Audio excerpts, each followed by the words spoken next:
Welcome to Listen by Gene Ginsberg. This audio experience and podcast is all about social media, digital marketing, entrepreneurship, and interviews with top entrepreneurs in the digital and social space. I am your host, Gene Ginsberg, digital marketing expert, #1 best-selling author, and award-winning entrepreneur. I will be sharing with you strategies, tips, and tactics on how to grow your business and your social media following. Thanks for listening. Hey everyone, Gene Ginsberg here, and welcome to another episode of Listen by Gene Ginsberg. Super excited to be here. I have a very special guest, Anthony. How are you, Anthony? I'm great, Gene. Glad to be here. Awesome. Thank you for being here. And I always like to start. The first question is try to give our audiences some context. So tell us about your background. My background. Well, let's see. I was born July 1985. I'm just kidding. Good background. Always an easy one. You know, I do think about in business. I'm a small business owner, entrepreneur. I've invested in a few business. My main gig is I own and operate a company, really kind of a turnaround artist called Una. We're a group purchasing organization. But when I think of background, like I think of my family, I was raised by two teachers. And at the collegiate level, my dad taught art, sculptor and painting, and my mom was a equestrian teacher. My older brother, who's a partner, owns a food service management company and some technology investments. You know, I've got business all around me on my mom's side. My two uncles own a rental business. So I share that background because it's always made sense to me, the hustle. And I think I've been fired 3 times. Like as an employee, I don't think being an employee has ever made sense to me. I don't gloat about that. That's just been my story. And here I am today. I'm out of Kansas City. I'm married. I've got a couple kids and trying to hustle and make it happen and do what people say is some kind of work-life balance, which I think is relative. Right. Absolutely. I can totally relate to that because I feel like, yes, hustling, that's such a big piece of, It never ends, right? What's that? Yeah. It never ends. I mean, you know this, you're in a business and you're absolutely. But I can also relate to the whole unemployable thing. Like, I feel like I'm at this point unemployable. Like I think to me, the biggest failure is like, I would have to get a full-time job. Yeah. You just get stuck in a machine and you're starting to trade hours for dollars and you're not, you're just not able to think exponentially and growth and try new things. And, you can work for somebody else and maybe that works. And I like, Gary Vee says this, he's not the only one to say it, but it's okay to work for somebody else and be a number 6 or number 50. But if you have a dream and you feel like you've got something you can add to the marketplace of product or service, which I feel like we do pretty well in our niche, man, go for it because life is short. Yeah, absolutely. So what is your business now, if you want to share with our audiences? Yeah. So again, Una at una.com. So una.com. We are a group purchasing organization. We've kind of a fanciful way of, most people probably haven't heard of that. But we service private business. Usually, they can have 50 employees to 5,000 employees. And we also service non-acute healthcare, which is just a fancy way of saying healthcare that's not hospital or hospital systems, if you will, which is kind of all kinds of healthcare, alternative healthcare. And the long and short of it is it's kind of like Costco for business. We have bulk opportunities with major industry brands that you've heard of. So everything from like Staples to FedEx to furniture things, categories. I should probably say categories rather than brands. But if you go to our site, we can see it. So we have national contracts because of our leveraged buying volume. And we help companies buy like the big boys. That's what we say. So in the short term, we're a procurement team or a one woman or one man show, or even a team might work with Una to say, hey, we need to be able, we want to be able to source better, buy more competitively. We don't have a lot of spend in this category. Can you help us? It's free to be a member. We service, it's a nationwide. We have actually even extended to Canada as well. So we really love it. We think it's a mission that makes sense, especially with COVID, which I'm sure we'll get into. It's hard not to talk about the pandemic, but helping companies save money. And so we inspired to do that. Our theme is we want to be a sourcing accelerator. And of course, through that, people are going to get more profitability and look, if you're helping companies save at least $75,000 or $100,000, that's a one person headcount. So you're helping people keep jobs or add folks, and that's value to the marketplace and value to our economy. So that's how we think about it. Right. And so is it just like products at home, like products for your office, like paper It could and be pencils? office supplies. It could be, we've got a shipping contract. We've got travel contracts, which of course are not as robust right now as travel makes its comeback. We've got food distribution contracts. So obviously we focus more so into kind of a universal expenses that every business has. They're shipping things, they're buying certain raw materials that may not function directly with what they're doing today, but it's a general expense. It could be HR labor. It could be office supply or office furniture. It could be pest control. I mean, the list is so long. So we've got thousands of contracts in our portfolio, and most of the time we'll work with a company that maybe has a couple $100,000 in spend in a few categories, or a couple million or tens of millions. And obviously, the larger, the more spend, the more complicated, the more things that go into it. But they can pick and choose what makes sense and still work directly with suppliers. And we really just provide the contract and the service and help our members to try to, and future members, have a great experience, save on average anywhere from between 10, 15, sometimes 20%, depending on how they're buying today. So we're seeing really significant value as an aggregator or GPO, or as we like to say, a sourcing accelerator. So the folks that we would talk to, the practitioners to kind of speak procurement or sourcing or supply chain language, we call them at Una sourcing heroes, because we think procurement and sourcing and buyers have a really big role, and there's a lot of opportunity, I think, for C-suite to look at that in a more proactive way. It's usually not top of mind for companies, smaller businesses, smaller entrepreneurs, like, wow, I need to really focus on how I buy. But we use the word hustle, and I'll kind of shut up, is there's a lot of hustle in procurement, like how you're buying product, and you'd be surprised like how it can add up and really impact your bottom line. And so we like to get into that hustle and love working with practitioners, or sourcing heroes that get it and understand that we're not trying to force you into our strategy, but we're a part of the overall procurement strategy. We think we can be a great resource and help you a la carte certain categories that you just don't have a lot of leverage in. And we help bring that leverage and transparency, and it's a win for everybody. Yeah, that's fantastic. Okay. And what kind of businesses do you typically work with? Is it mostly small businesses? You said like anyone from 1 person to 5,000 employees? Yeah. So I was using kind of the 1 person as far as maybe like a one pony show procurement team. But again, it's revenue size. It could be anywhere between a couple million to a couple billion. Again, it's the top line revenue can be really deceiving, because we're trying to understand their spend categories. How much, if you're in healthcare, how much are you doing in mobile, whether it be one of our contracts that's a mobile or telephone contract, or what about your medical supplies, and if it's purely business, private business, when everybody was traveling, what are you doing rental cars, or should we look at one of our rideshare contracts? And if you've got a big office furniture need that comes up sporadically, we have 13 different suppliers in that category. And we do hundreds of millions of dollars in all those categories. For example, office supplies or technology or different buys that you think don't add up. But when you start to talk to some of these mid-sized or large organizations, it's amazing.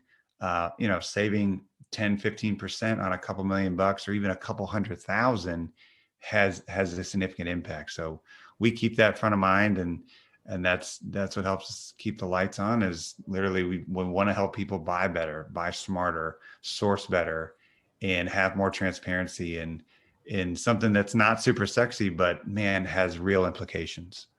I was just gonna say that. I was like, this might not be the sexiest business, but how did you get into something like this? I mean, I would have never really thought. Yeah. So if I could take just one quick plug, it's not about me, it's your audience, but we have a fun, if anybody is in this buying, sourcing, procurement space, Una's got a fun podcast that has nothing to do with us or our space. It has everything to do with the sourcing hero or the practitioner.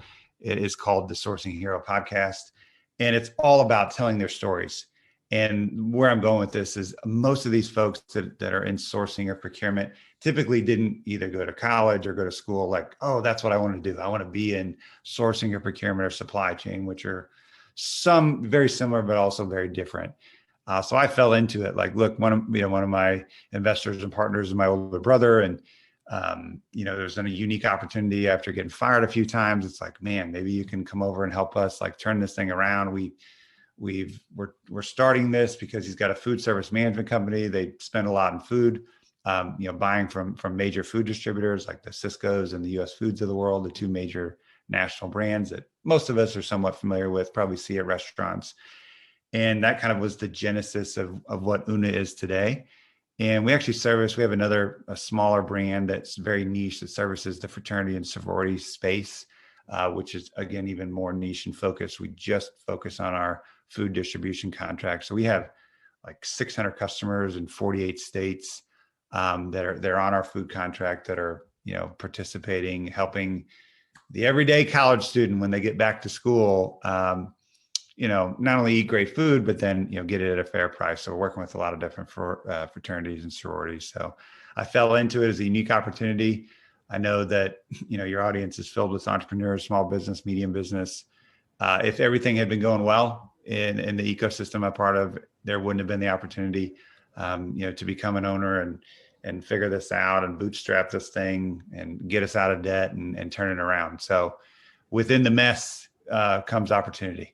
Right, absolutely. This podcast is brought to you by the Digital Marketing Method monthly group coaching program, your methodology for growing your business and your social media following.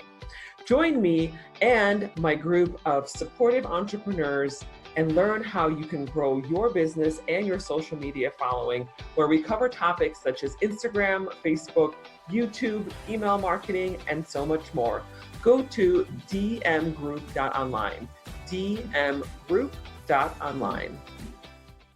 So, of course, we kind of hit on the pandemic earlier. So how has your business or your clients' businesses or your, the companies that you source from, how have things changed in the last year? I mean, total transparency, Q2 was a punch to the face. March, when we just shut down for 8 weeks, and I know I'm not alone in that obvious statement. Spend was down. Everybody, I think consumer spending was down a third. So I'm actually glad the government did the PPP, and probably the direct checks made a lot of sense too. I mean, we would have probably slipped into another Great Depression had they not done that, surprisingly enough. So that was hard. What's been nice is we have enough diversity in our business and members or customers, or we call them members, that we were able to survive and get on the other side of it. Education is a huge part of our business. That was obviously dramatically hit there for 6 to 8 weeks. I think it goes without saying, we've dealt with this as consumers. Some of the supply chain, kind of the fancy supply chain term is called bullwhip. Everybody was buying all this toilet paper, which is just hysterical. And then, you come back the next week and it was just overwhelmed with all this toilet paper. That's the classic understanding of bullwhip. So you're seeing some of that in a lot of different categories, not nearly as much now. I think there's a much better handle on that. But we still have a lot of products like gloves and others when you get into PPP or PPE that we source through, or we work with our suppliers that are sourcing that overseas. Still a lot of need for private, larger institutions, business and healthcare. But, look, like anything else, we were trying to figure out our hustle. Like, first and foremost, we knew that cost cutting and budgeting were going to get stripped or really reduced. So you would think we'd be top of mind. There's a lot of education that we're continuing to try to pump into the market about how can a GPO really help a business or a healthcare institution, and what does that mean, and what makes us different, and what's it like to work with a value-driven company that thinks about you and you, that practitioner or sourcing hero, and what's the customer experience or member experience, as we say. So we've had to really just try to bring our game to the next level. The industry, how has it changed? I mean, I think sourcing overseas and being so reliant overseas has really been, I think a lot of companies are looking at that So we get a lot of questions around is it on the ground product, and how, are your suppliers, is there resiliency within their supply chain? What's the resiliency of that company? Because there's obviously major brands that are doing a lot of layoffs outside of just airlines and hospitality. So, we're seeing a lot of, we're trying to roll with it. We've done some fun marketing splashes, and we knew there was a lot of need here in Kansas City, which is our home base, but we have folks all across the country trying to get in the weeds and help folks that maybe are really, they're really hurting, whether it's kids that are not getting meals, or so we have an altruistic approach that we've been pretty proud of at Una. Again, it's a little bit limited with the pandemic. How do you do some of that and still keep your people safe? So, but those are the things I think about when I think how has the industry changed, and what are we trying to do as an organization, and how are we being proactive with our members? Right. And I love what you're doing.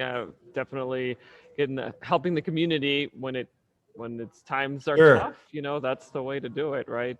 And I know we're not alone in that. And I think it's been awesome. Like Kansas City is just, I think we've got a really good, strong community that is trying to reach across the aisle and diversity and inclusion and really think about the folks that are hurting. Despite they can sometimes be blind, and we focus on ourselves typically when there's pressure and stress. Right. So we try to communicate a different message, and we know we're not alone in that effort. So. Yeah, that's so true. It's so important to, when there's a crisis, we kind of become selfish and look inward, but it's so important to look outward. It's human. It's natural, right? Yeah. How are we going to survive? We want to keep our people and keep serving our customers, but right. Damn it, there's other stuff going on. So. Absolutely. But you were talking about supply chain, and it's so interesting to see how fragile our supply chain is. It's a good word, right? It was a shockwave of a somewhat lack of resiliency, or maybe an understanding of what it takes to, whether you're talking about groceries or, various products that I know I'm sure your audience, like, why is this taking so long? Whether you order a new computer from Apple or you name it, what's with the delay? Is it just COVID an excuse, or has it been a real reality in some of the supply chain inconsistency? And the answer is it's very much real.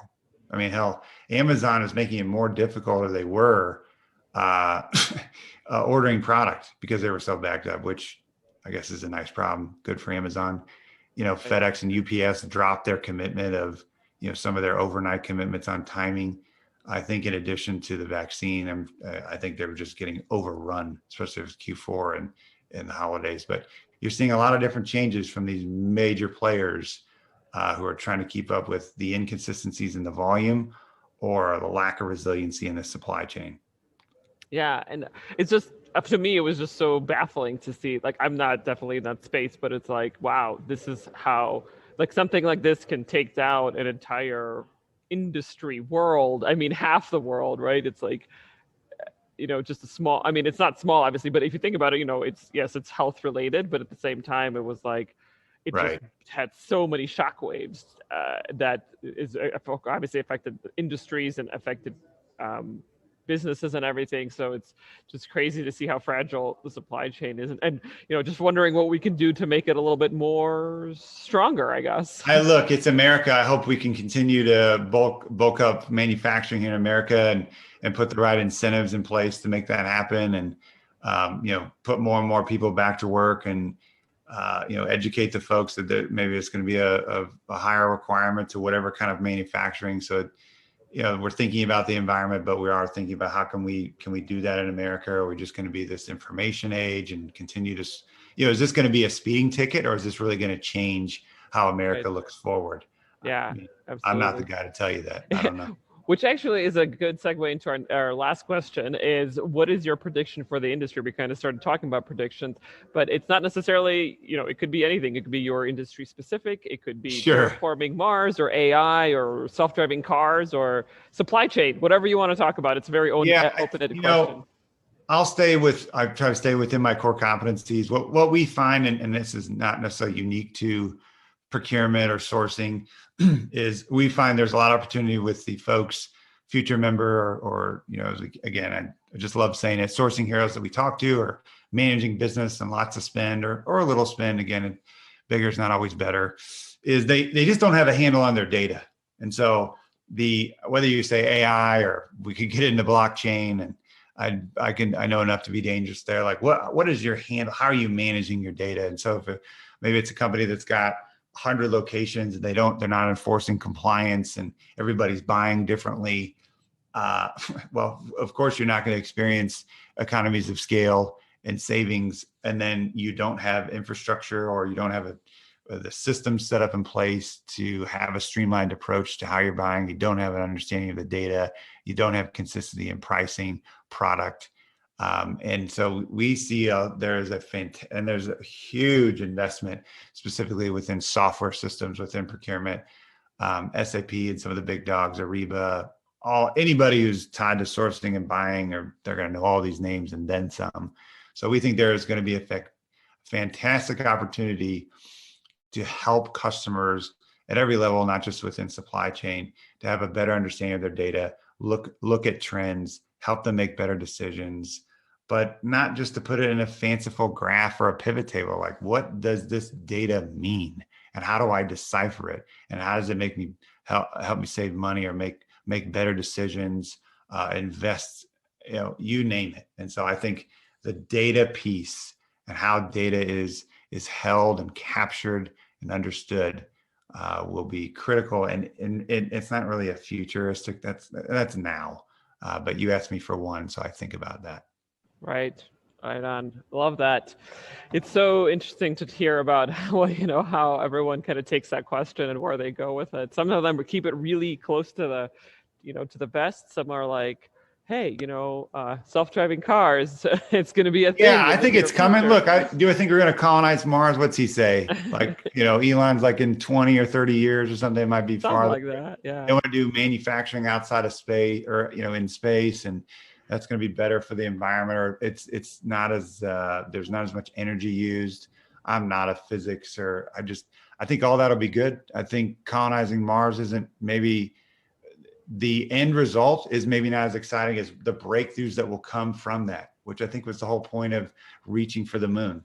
And so I think, he said like 10 gigafactories makes us energy independent. I mean, I keep saying he, as if everyone, I'm sure, knows who Elon Musk is, for better or for worse. Yes. So it's interesting to hear about that. My top of mind, in terms of predictions. Let's hear it. Is actually I talk about this on a podcast. I was a guest on their podcast, and so that was a question they had for me, and I was like, for me, top of mind has been living longer. I read this book recently called Health Focused. Like there's a book called Lifespan by this doctor. I forgot his name, but you can look up the book. And he talks all about like it wouldn't be impossible to be living to be 120, 150 very, very soon without having major health problems like we do starting in our 70s and 80s, things like that. And so he kind of paints this picture of like what our potential reality could be in the near future based on the technology and the medicine that's coming out, and just how much more we know about like stem cells and things like that can allow us to live longer. And I even remember, this is outside of the book that I read by him called Lifespan, like I said, I was reading something on LinkedIn like, I don't know, a couple of months ago, and it said that a person who's going to live to be 200 years old has probably already been born. Wow. See, now that's a pretty cool futuristic. I'm thinking our industry and staying in my lane, but I love that. So I got to keep eating healthy and watch my sugar, right? Yes, and the book, if you pick up the book, he does talk about that. But there's many other things that he talks about when it comes to. Of course, doing like the regular things like exercising and eating well, of course, is a big part of it. But he talks about. But the breakthroughs from the health perspective and from things the that medicine, will come out will be technology. So impactful. I love it. So that's been top of mind for me. So I talk about that. But cool. Thanks so much for being here. This is great. And the last question is, how can our audiences get in touch with you? All right. So I'm going to use a line who I know, and I believe you're going to get him on your show, Grant Cardone. He has a great line. So I cut my teeth in sales, and I think anybody who's an entrepreneur, CEO, all the way to 5 million, 10 million, you are head of sales. And so it's a quick line. Prospects leads to contracts. And so activity, activity, activity. Have a plan. And don't get me wrong, like Abe Lincoln says, sharpen the axe for a while before you cut the tree down. But my goodness, get out there, make connections, Right. prospect. You never know who you're going to meet. And so and by contracts, I mean, it's going to lead to deals. Right. And so I think if I could share two, it's another one by Jim Rohn, just continue to become a person of value. And so you're working on yourself harder than you are working on your job. Not that jobs are bad or that you don't want to accelerate in your business or your career, whatever it is. But goodness, if you can continue to get better habits and be more valuable, your altitude will be limitless. I'll leave it at that. I like that. And yeah, if our audiences wanted to find you, what's the best way? Social media? Sure. Yeah. So of course I'm going to promote Una. You can check us out there. I'm available. I think my email is on, and then I've got a personal brand as well. AnthonyClervi.com, AnthonyClervi.com, or just type in Clervi, I'll come up, and would love to connect with anyone. And just really love what you're doing and helping the small and medium-sized business community accelerate, and glad to be on here, Gene. Yeah, thank you so much for being here, Anthony Clervi. Great to have you on. Awesome. Thanks.